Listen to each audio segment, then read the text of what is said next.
Grabar. Ahí está. Gloria al Señor. Bueno, bendiciones, saludos. Comenzamos con, ya está grabando. Gloria al Señor. Qué bueno es el Señor. Amén. Así que una nueva clase para hoy jueves. Comenzamos con la bendición del Señor, así que vamos a orar un momentico. Padre, gracias te damos por este tiempo en el cual podemos compartir, Señor, tu palabra. Señor, sabemos que nada podemos por nosotros, si no eres tú en nosotros, el Espíritu que has enviado, Señor, desde los cielos para que en nosotros sea el que nos consuele, el que nos guíe, el que sea la luz, la fortaleza, el entendimiento de todas las cosas. Padre, sea manifestado hoy y en un solo espíritu nos unamos todos los que compartimos la palabra, Señor, y así podamos, Señor, ser edificados como un solo edificio para gloria de nuestro Dios y habitación de su espíritu. Gracias te damos, Padre, en el nombre de nuestro Señor Jesús. Amén. Bien, estamos en el capítulo 9 del Evangelio de San Juan. Capítulo 9. Aleluya. Bien, este capítulo pues habla comienza con la sanidad de un hombre ciego de nacimiento. Y dice así la palabra del Señor. En el versículo 1.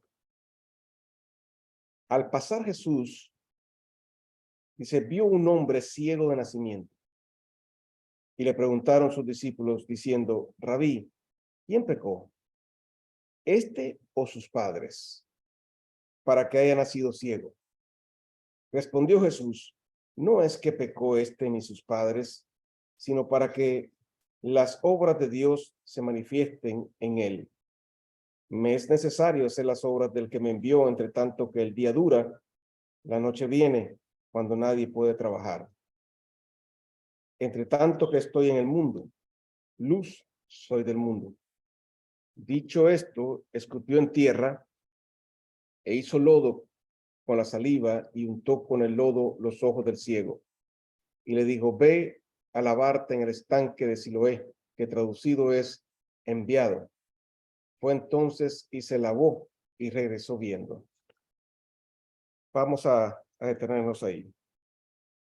Obviamente hay muchas versiones que se pueden tomar de este punto, porque algunas personas piensan que las enfermedades o las situaciones son básicamente para que Dios pues las sane, vamos a decirlo así, o algunos opinan diferente, pero realmente yo he comentado mucho con ustedes acerca de que para nosotros obviamente estos son milagros y mucho se habla de lo que son milagros, pero para nosotros que podemos ver en lo que nos hemos instruido en la palabra, podemos comprender que no son milagros como tal, sino son la manifestación de la obra de Dios.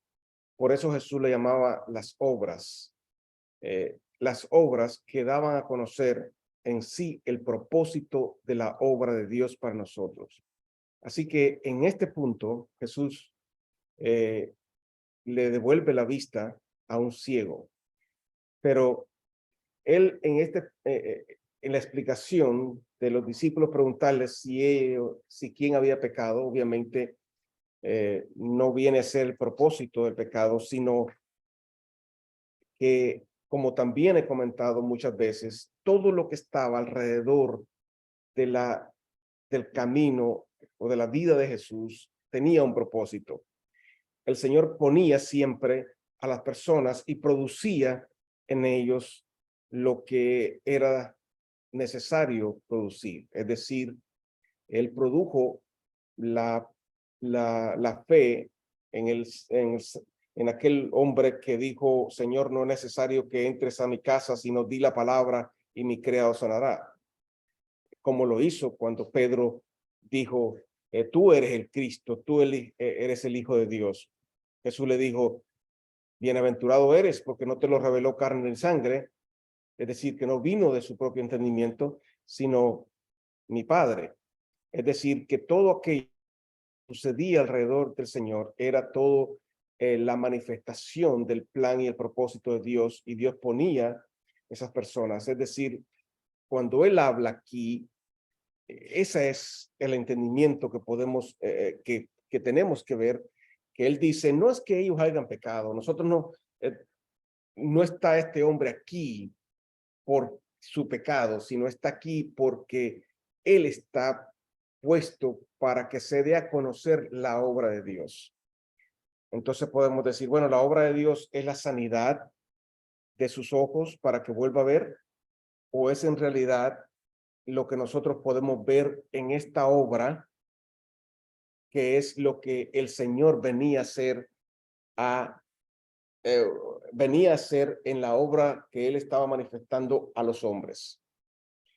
Por eso Él entra a decir, me es necesario hacer las obras de Dios mientras el día dure, porque la noche viene cuando ya nadie puede trabajar. Esto es interesante también saberlo, porque vendrá tiempo en los cuales no se podrá hacer el trabajo, porque hoy nos preocupamos por todas las situaciones que ocurren en el sentido de que cómo va la conducta del ser humano, cómo está yendo la perturbación, la perversión, incrementándose, creciendo en esta humanidad, y nos preocupamos, ¿qué será del día de mañana? ¿Qué serán de nuestros hijos? ¿Qué será lo que va a pasar? Y se levantan grupos tratando de detener el avance de todos de esta fuerza que no es tan grande la multitud de personas, pero tienen fuerza. Y esto es lo que más impresiona. Pero es porque hay una fuerza detrás de eso que ayuda a estos grupos de personas para reproducir o enforzar el mal y la depravación y todo esto.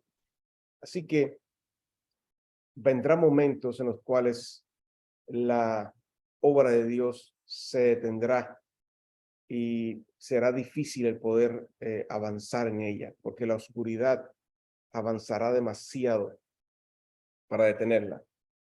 Y yo digo, nosotros nos preocupamos muchas veces por tratar de detener estas fuerzas oscuras que se levantan para detener el evangelio, la moral, eh, avanzando en una inmoralidad horrible, en una maldad que está detrás de todo, para poner a la humanidad en una posición de no creer en Dios, creer en el materialismo, entrar en el libertinaje y todo esto que está sucediendo en este momento, pero en sí nadie lo puede detener. Obviamente, nosotros oramos para que la iglesia crezca, y creo que en los tiempos más malos es cuando la iglesia más creció. Porque a veces pensamos que la iglesia crece en la paz, pero realmente crece quizás en número, pero no en espiritualidad. Porque, como siempre he comentado, nosotros cuando estamos en paz y no pasa nada, pues nos vamos a una vida liviana. Alguien comentaba, y siempre lo digo, en los 300 después de Cristo, cuando estaban aquellos tiempos en los cuales sucedían las persecuciones, y decían que después de o antes de cada persecución que daba un emperador venía un tiempo de paz, y en ese tiempo de paz era como que se engordaban y se relajaban hasta que llegaba el tiempo de la persecución, cuando todo el mundo tenía que preocuparse Y ahí es donde se veía todos aquellos que podían mantener la fe y todos aquellos que negaban a Cristo. Y después, cuando terminaba la persecución, terminaban litigando sobre qué pasaba con aquellos que habían negado a Cristo, si volvían a regresar, porque aquellos que negaban a Cristo en el momento de la persecución, cuando pasaba la intensidad de ella, pues simplemente trataban de volver a entrar en el grupo porque se sentían como que habían traicionado y todo esto, remordimiento en sus vidas. Pero claro, no estaban preparados para eso porque había un tiempo de relajación, solamente era, somos cristianos y todo está bien, todos estamos bendecidos. Y obviamente que esto no les daba el carácter, la confianza y la seguridad. Por lo tanto, cuando venían estas persecuciones, simplemente daban por mayor estimación sus propiedades, sus familias y su vida misma. Y eso, aunque lo queramos negar, sigue sucediendo muchísimo, aunque tendríamos que explicarlo demasiado. Pero el punto es que hay un tiempo, hay un tiempo de oscuridad en el cual obviamente va a ser difícil el poder llevar a cabo la obra de Dios. Y vamos en camino a eso. Y no porque sea hoy nada más, sino que hay ciertos tiempos en los cuales han ocurrido estas situaciones. Es decir, no es porque va a ser este el último tiempo, aunque presenta muchas características de ser el último, porque obviamente las anteriores no han tenido las características de lo que hoy podemos nosotros ver dentro de la iglesia misma. Porque una cosa es cierta, en nada veas los tiempos finales, sino en las manifestaciones de la iglesia misma. No es Israel, no es el mundo, es la iglesia. En ella es donde se van a dar las características que podemos nosotros ver que el Señor dejó como señales para los tiempos finales. Así que Jesús decía, yo soy la luz. Eso quiere decir, no solamente es la manera de alumbrar, sino la luz en el entendimiento de lo que él nos estaba dejando conocer era que él era la persona que Dios estaba dándonos a conocer a nosotros como aquella persona que él estaba preparando o había preparado el hombre como tal, no solamente viendo como Jesús en sí la persona, sino que él representaba al hombre creado según Dios en su palabra, o lo que pudiéramos llamar de otra manera, lo que es el logos, que era el plan del propósito de Dios para el hombre. Así que Jesús, siendo en la encarnación del verbo, la encarnación del logos, venía representando lo que era el hombre creado según Dios. Así que él no solamente venía a ser la persona que venía a morir y resucitar para justificación del hombre, sino que también venía para mostrarle al mundo o al hombre lo que era el hombre según el propósito de Dios. Por eso se consideraba, por eso él decía, yo soy la luz, porque todo lo demás, obviamente, era mentira. Todo era una vanidad, todo era, vamos a decirlo de esa manera, como falsedad, porque no tenía sustento. El hombre como tal, en su grandeza, en sus empresas y en todo lo que podía tener, era nada, porque en algún momento desaparecía y ya no era más. Así que él era el hombre creado según Dios, el cual estaba preparado para vivir eternamente. Así que él es la verdad la cual estaba siendo manifestada a los hombres para que el hombre viera en él mismo lo que Dios estaba ofreciendo y lo que Dios venía a hacer a los hombres, ofreciéndoles el hombre que Dios había planeado desde el principio para llevarlo a ser parte de la eternidad. Así que por eso él siempre se presentaba como la verdad o como la luz, porque la luz es la verdad, porque esa es la que da a conocer al hombre la realidad de aquello que nunca pudo haber entendido. Porque obviamente estaba trayendo a conocimiento, como dijera, bueno, lo voy a decir de esta manera, como lo dijo Juan, lo que los ojos vieron, lo que los oídos oyeron y lo que palparon nuestras manos, tocante el verbo de vida. Esas serían las palabras más claras para expresar lo que sería la luz. ¿Por qué? Porque ese verbo, esa persona estaba en todo el Antiguo Testamento, en todo, desde el principio hasta el fin del Antiguo Testamento, pero estaba oculto, estaba en tinieblas.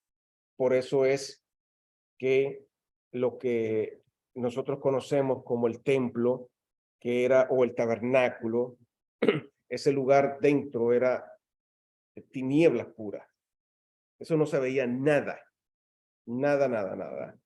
Ahí solamente en el lugar santísimo,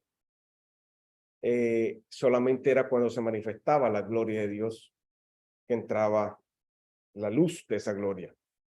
Pero todo eso era cubierto con pieles, varias capas de pieles. Eso era unas tinieblas invisibles. No había manera de ver para adentro. Y en el lugar santo, lo único que alumbraba era el candelabro, que representaba obviamente el espíritu que daba a conocer la luz, que daba la luz. Así que, ¿qué significa entonces la luz? Es, vuelvo y repito, la manifestación del hombre creado según Dios que estaba en el Antiguo Testamento oculto o en oscuridad. ¿Por qué? Porque nadie lo podía ver. Nadie lo vio. Los apóstoles, perdón, los patriarcas vieron de lejos, dice, contemplaron de lejos, pero nadie de ellos realmente lo vio. Aún Abraham conversó con él, pero no se le fue revelado tampoco completamente lo que estaba planeado. No se le fue revelado, porque si se le hubiera sido revelado, el diablo lo hubiera comprendido. O sea, no hubo revelación por ningún lado. El diablo no sabe las cosas. Él las oye a través de la iglesia. Imagínate que aún los ángeles conocen muchas cosas a través de la iglesia. Entonces, la iglesia misma no ha llegado realmente a comprender la magnitud de la obra de Dios, porque aún tienen a los ángeles como superiores, porque lo son en fuerza, pero no en lo que pudiéramos comprender la naturaleza, porque los ángeles, aunque son creados por Dios, el hombre se está constituyendo, y digo que se está constituyendo porque hasta que no sea resucitado, no llega a ser perfeccionado, pero está ahora en la posición bajo la fe y bajo la esperanza y bajo la dirección del Espíritu Santo, en la gracia que Dios nos ha dado por medio de Jesucristo, de perdón de los pecados, en el camino de la salvación. Pero hasta que no lleguemos a la resurrección, pues obviamente estamos en el camino. Así que, pero esa posición del hombre es superior. Es más, él dice que él no se volvió en favor de los ángeles, sino que de los hombres. Es más, la rebelión del diablo fue basado en eso, por el plan que Dios presenta, en el cual trae, pues obviamente, la condición de celo en su corazón, y le fue obviamente de mal porque lo manifestó tratando de obstaculizar el plan de Dios, que obviamente estaba también dentro del plan de Dios que él se revelara y que él se manifestara de esa manera, para que surgiera o sirviera de, de prueba a aquellos que iban a ser herederos de la salvación. Pero en otros momentos podemos hablar de eso. Así que, ¿qué quiero decir con esto? Para cerrar este punto, la manifestación de Jesús era la manifestación visible de lo que estaba invisible en el Antiguo Testamento. Por eso dice la luz que había sido quitada la cubierta, que había sido manifestado, que ahora era visible a los ojos de los hombres, el verdadero hombre que estaba oculto en el Antiguo Testamento. Por eso, cada vez que nosotros vemos que dice que yo soy la luz, significa eso. Él es la luz que representa o que se manifiesta para dar a conocer la obra de Dios. La obra de Dios es el hombre que él creó para que fuese parte de la eternidad. Y como dice Pablo, Dios vino a unir lo terrenal con lo espiritual en un solo ser.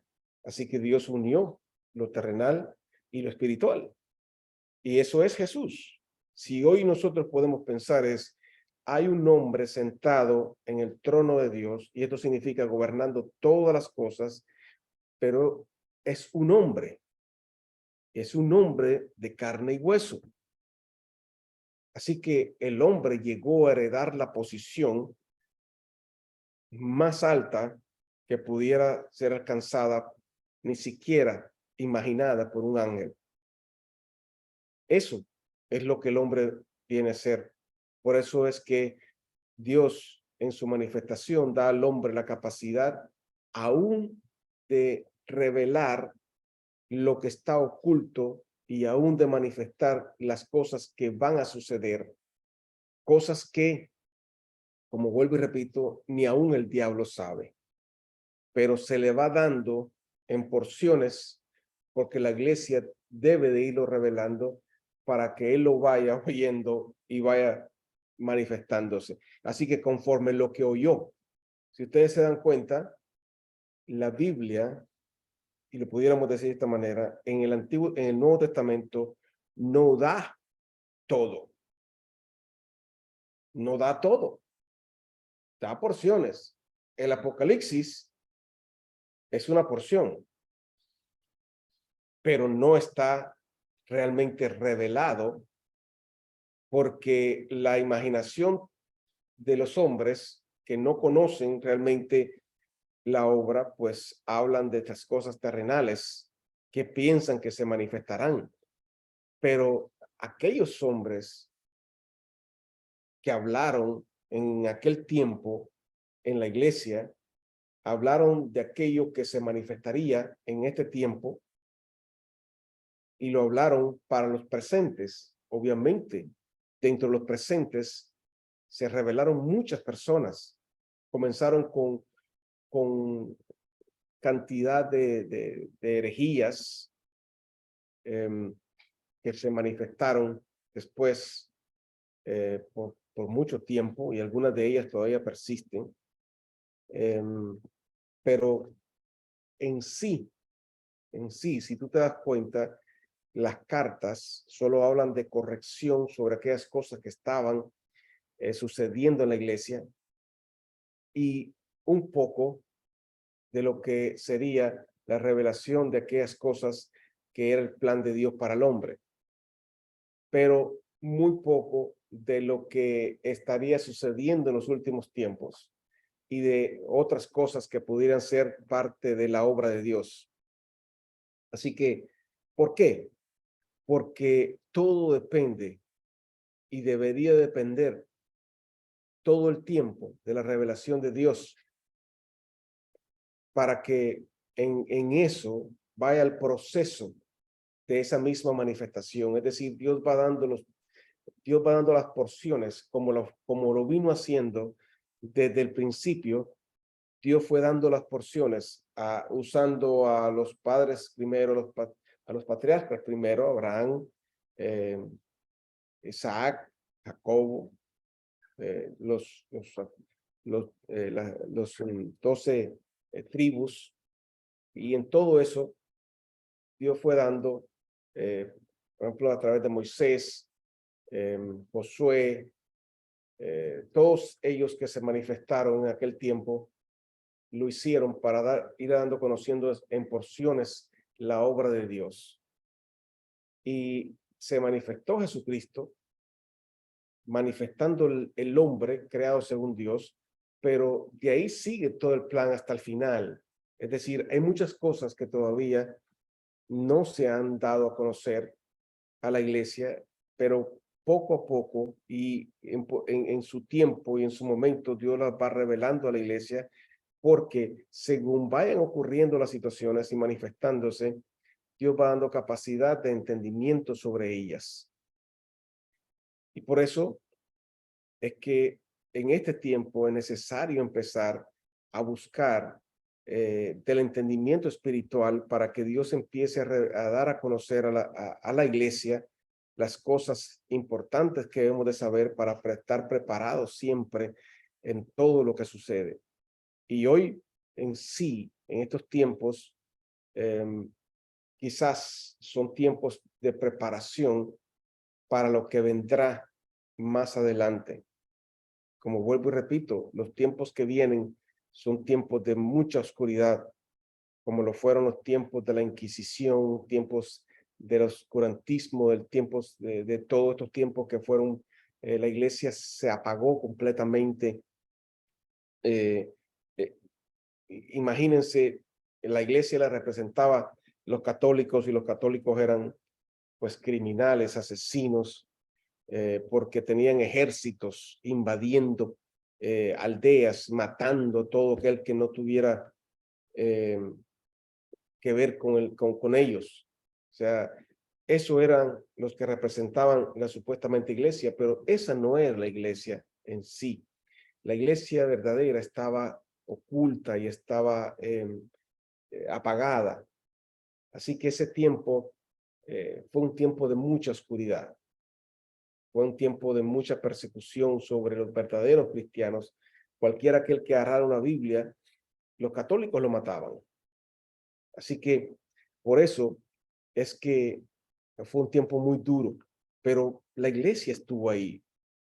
La iglesia estaba en aquellos que tenían la posibilidad de tener el entendimiento y la revelación de Dios para mantenerse en esa fe. Así que ese tiempo fue de mucha oscuridad. Ahora bien, ¿por qué el hombre ciego aquí? Es por la situación de lo que vamos a ver ahora. La obra de Dios, que era lo que Jesús estaba manifestando. Jesús no estaba manifestando el poder sanador de Dios, estaba manifestando la obra de Dios. Porque si pudiéramos decir que él estaba solamente sanando al ciego para dar a conocer el poder de Dios, pues estaríamos limitando mucho. Lo tenemos que ver en que él estaba manifestando en sí la obra de Dios. ¿Y cuál era la obra de Dios? La obra de Dios venía a ser traerle la apertura visual al hombre.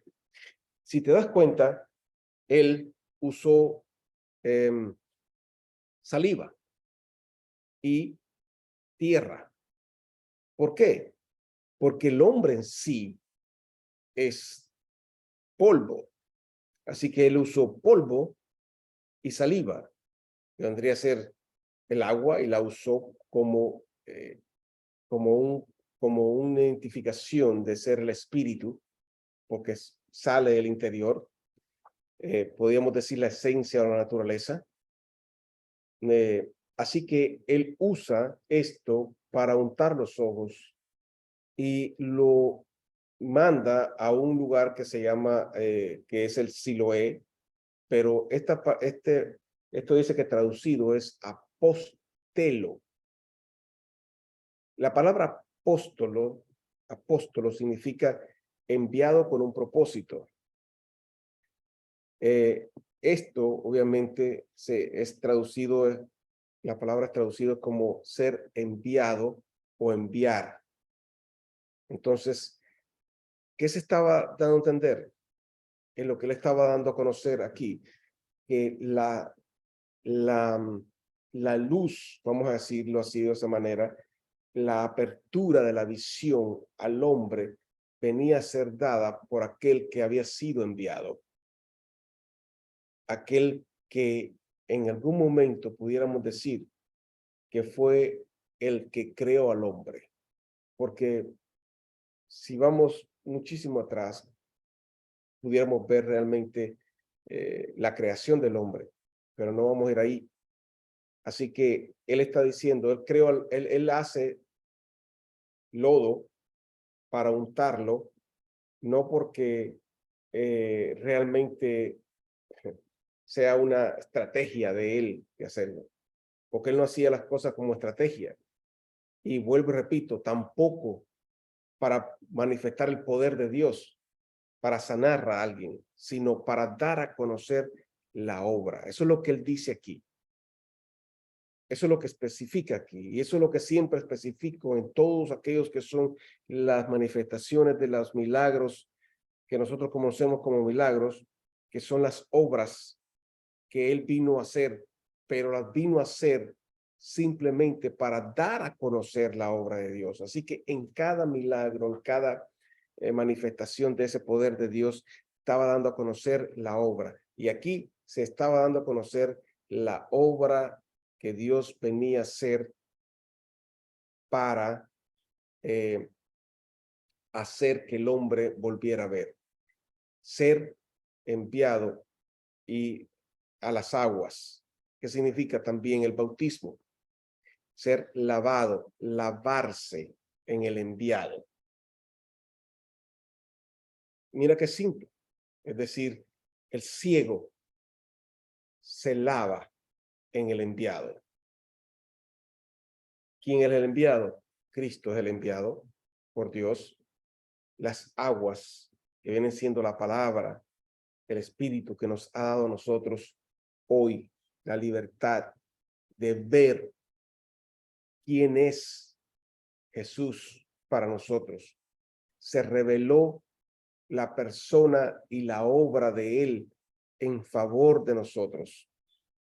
Él, siendo el que Dios envió, siendo él el apóstol, el enviado con un propósito, él nos limpia de la ceguera espiritual. Así que, ¿cómo limpiándolo? Pudiéramos decir entonces que las salivas, siendo el desecho, pudiéramos tomarlo también como la condición del hombre. Perdón, así que él hace el fango, siendo el hombre fango, viene y le lava. Así que el lavarse en el enviado trae la luz a nuestros ojos. Eso fue lo que lo trajo. Así que quiere decir que él estaba anunciando lo que venía a ser la obra de Dios. ¿Qué sucede con este hombre? Este hombre empieza a ser interrogado por todo el mundo. Empieza a ser interrogado por los vecinos que empiezan a ver, oh, este fulano, pero ¿cómo que ve? Porque yo creo, siendo una persona ciega de nacimiento, algunos especulan que no tenía ojos y que por eso Jesús le hizo lodo, sea lo que sea y como sea. La cuestión es lo que enseña Jesús. Acuérdense que lo está enseñando en un tiempo en el cual es antes de la obra. Él está dando a conocer su obra, pero la está dando a conocer todavía en parábolas, porque él no hablaba, sino era en parábolas.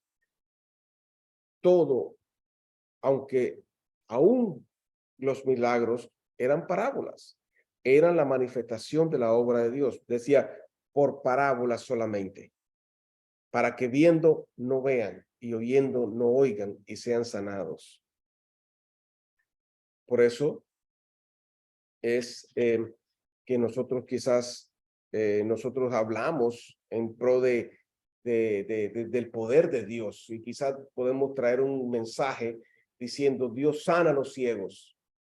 Y es verdad que Dios sana a los ciegos, pero el principal propósito de este mensaje y de esta obra que él hizo aquí no era para dar a conocer que él abría los ojos a los ciegos, porque obviamente sí lo hace y tiene poder para eso. Pero aquí él estaba antes de su muerte y su resurrección, dando a conocer lo que él venía a hacer, a quitarle la venda al hombre de los ojos para que pudieran ver. ¿Cómo? A través del lavamiento. A través del lavamiento. Por eso dice Pablo, en el lavamiento y la renovación del entendimiento. Así que este hombre, entonces, hoy es como todo aquel que ha creído. Algunos vienen de haber conocido mucho tiempo el catolicismo, siendo musulmanes, no siendo nada, viviendo en cualquier tipo de condición mental, bajo régimen de maldad, de tantas cosas, de cuánto el hombre puede salir, de dónde puede el hombre salir, de cualquier condición. Viene y se lava sus pecados en el enviado, que es en Cristo Jesús. Y de ahí las personas te conocen, pero no te conocen. Te quieren conocer, pero no te conocen. Oye, este no era el abogadito este descarado que siempre estaba haciendo maraña. Oh, sí, sí, sí, pero ahora ya no. Ahora el hombre ya hace las cosas correctas. Y ahora ya no anda, ¿sabes?, dando por ahí sobornos para poder sacar ventaja de las cosas. Así que eso nos hace a nosotros hoy ver a las personas en otra condición. Pero si este era un tipo que siempre andaba con, si este es lo que era un borracho, un drogadicto, este andaba, tenía problemas de homosexualismo, la mujer siempre estaba pegándole los taros al hombre, tantas cosas que pudiéramos decir. Pero este hombre estaba obviamente manifestando lo que para nosotros hoy es la misma situación después de haber sido traído la luz a nuestros ojos. El cambio viene siendo radical, en el cual el hombre empieza a dar testimonio de lo que ahora ve, de tal manera que lo citan a las sinagogas para que pueda dar testimonio delante de los fariseos y todos aquellos personajes que eran autoridad en aquel tiempo, y aún a ellos les dio testimonio. Y quiero leer algo aquí que él dice en algún momento. En el versículo 24 dice así: entonces volvieron a llamar al hombre que había sido ciego y le dijeron, da gloria a Dios, nosotros sabemos que ese hombre es pecador, hablando de Jesús. Entonces él respondió y dijo, si es pecador, no lo sé. Una cosa sé, que habiendo yo sido ciego, ahora veo. Le volvieron a decir, ¿qué te hizo? ¿Cómo te abrió los ojos? Y él le respondió, ya os lo he dicho y no habéis querido oír. ¿Por qué lo queréis oír otra vez? ¿Queréis también vosotros haceros sus discípulos?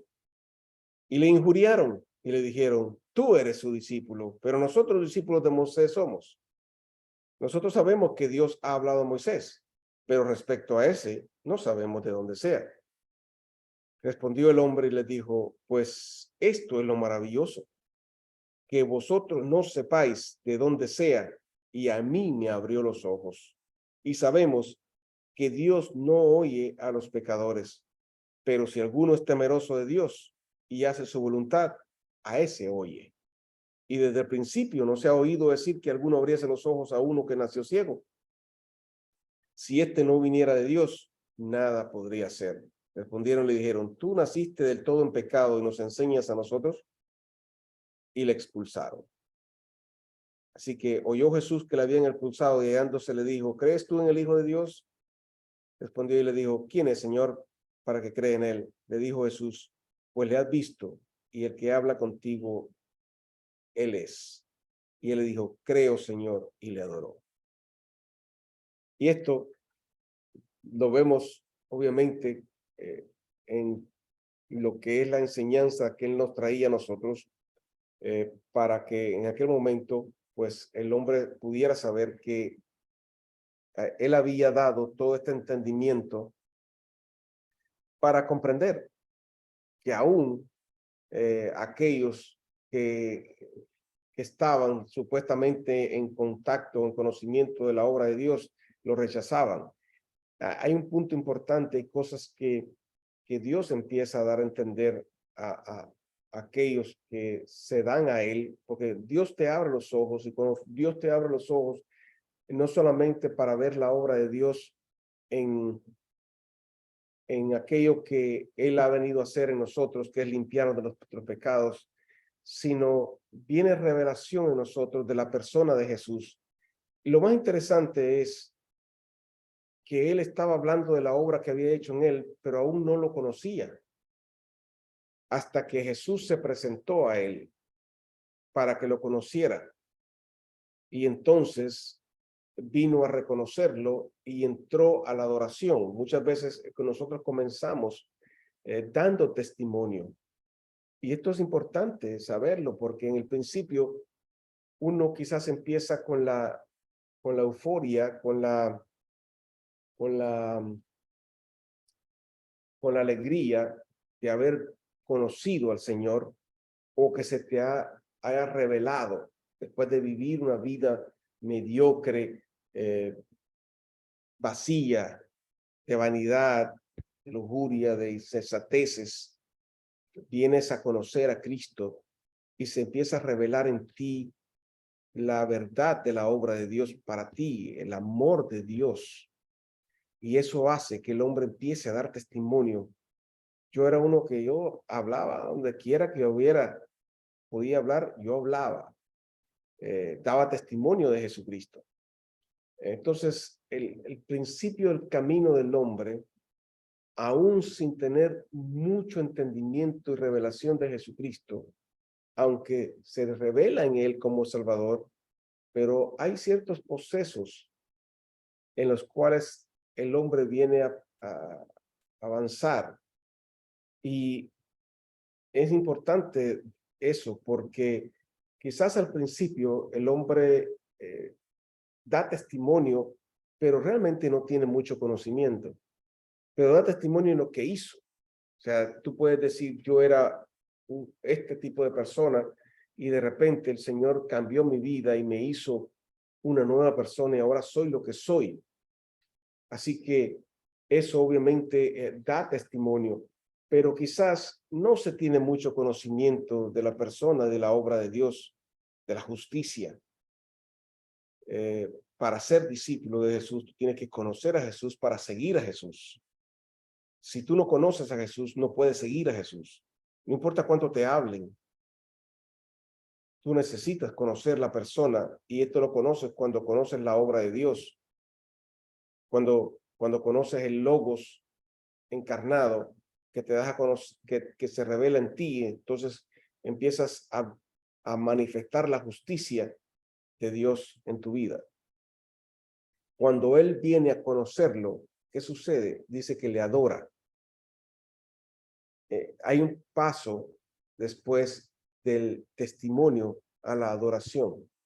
La adoración es el reconocimiento, obviamente, y el sometimiento. Así que eso también es importante, porque la adoración no es el punto donde tú solamente simplemente cantas algo suave o te sientes como abrumado dentro de la presencia de Dios y alabas a Dios. La adoración es el reconocimiento de la autoridad y la posición de Dios en tu vida. Adoración es inclinación en el culto del Antiguo Testamento o en la vida que se mostraba antes. Adoración era inclinación, cuando tú inclinabas. Pero Jesús dijo, y lo leímos antes aquí, los que me adoran en espíritu y en verdad, o el Padre busca tales adoradores que le adoren en espíritu y en verdad. Porque la adoración ahora no es doblar la cabeza, no es inclinarse, es la adoración en el espíritu. Y una persona puede mostrar muchas cosas en su persona y puede mostrar mucho relación con Dios y puede mostrar inclinarse y hacer muchas cosas, pero realmente la verdadera adoración está en la humillación del corazón. Cuando tú te conviertes en una persona humilde de corazón, es cuando realmente estás adorando a Dios, porque le estás sometiendo tu persona, no el cuerpo, es tu identidad, tu espíritu. Así que de lo que es la adoración, en lo que es la persona, a la adoración en tu ser, hay una gran diferencia. Así que él adoró, pero esa adoración es cuando realmente empezamos, como dije, el camino del Señor y empezamos a dar testimonio de Él. Pero hay un paso en el que, según el testimonio y la convicción, que Él no se dejó vencer ni porque le dijeron, ni porque se presentó ante el concilio, aquellas personas que eran muy importantes, personas que eran reconocidas como la autoridad, como aquellos que aún así mandaban matar a cualquiera. Él no temió hablar delante de ellos y obviamente los llegó hasta aún confrontar. Y luego entonces el Señor se apareció a la vida de él. O sea, hubo un proceso en la vida de este hombre para llegar a ver a Jesús. Y nosotros no nos damos cuenta del proceso muchas veces que pasamos, y depende de la persistencia y de la consistencia y el carácter nuestro para llegar a poder tener ese encuentro en el cual tu ser reconoce, porque aún hoy nosotros podemos decir que hay el porcentaje altísimo de personas creyentes que realmente viven como quieren vivir, con la imaginación de que Dios está en su corazón, pero realmente se vive como se quiere vivir. Y eso no es así. Así que la verdadera oración es cuando tú rindes tu espíritu, tu ser, tu persona, todo lo que tú eres. Porque cuando el hombre se inclinaba todo él. Pero la adoración en el espíritu es someter tu espíritu. Es cuando tú te rindes. Es cuando tu espíritu se somete realmente al Señor. Y eso solamente el que lo puede experimentar es el que lo conoce. Porque todo lo demás dice, bueno, yo sirvo a Dios, pero hasta aquí. Yo aguanto, pero hasta aquí. Siempre hay un límite, siempre hay un límite. Entonces, es como el que se inclina la cabeza, el que en medio se inclina y el que se tira al piso. Así muchas personas mantienen una relación con Dios. Unos sometiendo ciertas cosas, otros un poco más, pero hay unos que se someten completamente. Y digo esto no es sometimiento de simplemente decir sí, Señor, sino es la humillación de su corazón delante de Dios para convertirse en aquello que Dios vino a hacer en el hombre, que es erradicar del hombre el orgullo, la vanidad, la soberbia, la altivez, porque si eso sigue en el ser humano, entonces no hay cambio ninguno. Vamos a dejarlo hasta aquí, porque el tiempo nos avanzó. Se va muy rápido, y no sé por qué, pero ya son las 8. Vamos a cerrar por el día de hoy. Vamos a orar y pues continuamos el próximo jueves. Obviamente el domingo nos vemos en la iglesia, pero el próximo jueves estamos aquí y seguimos trabajando, seguimos conversando y viendo la obra de Dios, porque lo más importante es que la obra de Dios se empiece a dar a conocer para que nosotros veamos cómo Dios vino a presentarla y de esa manera entonces podamos compartirla. Así que glorias al Señor Jesucristo. Vamos a orar. Padre, te damos gracias hoy y siempre. Y nuestra petición hoy, Padre, que así como tú abriste nuestros ojos, nos lleves en nuestro carácter y nuestra posición firme a conocerte para que podamos, Señor, adorarte en espíritu y en verdad, sujetando nuestros corazones totalmente y muriendo a nosotros para poder, Señor, permitir que tu espíritu nos guíe en el camino de la humildad y de la verdad, la justicia que nació de tu corazón para que se manifestara en nuestras vidas. Gracias, Padre bueno, en el nombre de nuestro Señor Jesús. Amén y amén.